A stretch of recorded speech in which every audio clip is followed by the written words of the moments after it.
পিরোজপুর পৌরসভার বেশিরভাগ রাস্তারই বেহাল দশা। খানাখন্দের কারণে প্রায় ঘটছে নানা দুর্ঘটনা, দুর্ভোগ নিত্যসঙ্গী। বরাদ্দ পেলে সড়কগুলো সংস্কারের আশ্বাস দিল পৌর কর্তৃপক্ষ।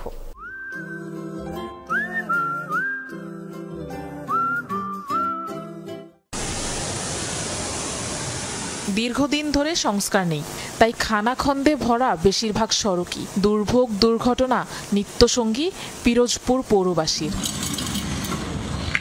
অথচ প্রথম শ্রেণীর পৌরসভা পিরোজপুর, তবে যোগাযোগ উন্নয়নে পিছিয়ে।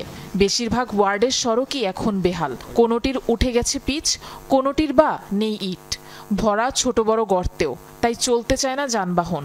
বর্ষায় ভোগান্তি বাড়ে কয়েক গুণ।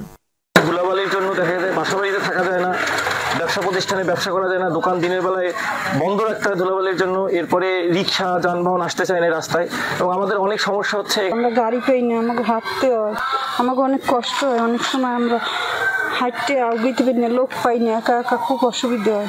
ভাঙ্গাচোরা রাস্তায় অনেক অসুবিধা হয়।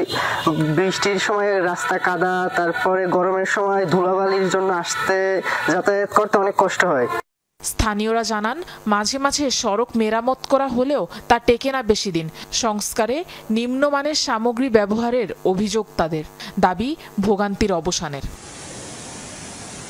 পৌরসভার তথ্য মতে ৩৩০ কিলোমিটার রাস্তার প্রায় ৯০ বেহাল। পর্যাপ্ত বাজেট না থাকায় মেরামত করা যাচ্ছে না বলে দাবি নির্বাহী প্রকৌশলীর। মানুষ কাঁচা রাস্তা হাঁটা চলা করে, এটা একটা আমাদের পৌরবাসীর জন্য বড় ধরনের একটা দুর্ভোগ এবং আমাদের একটা খুবই লজ্জাজনক বিষয়। এখানে কোনো প্রজেক্ট, আমরা গত ৫-৭ বছর আগে একটা প্রজেক্ট পেয়েছিলাম সিটিআইপি, সেখানে রাস্তা হয়েছে, রাস্তা হচ্ছে অবকাঠামো বেশি হয়েছে, সাইকেলটা কিন্তু উচিত ছিল তখন রাস্তাগুলো বেশ ঠিক নজর দেওয়া।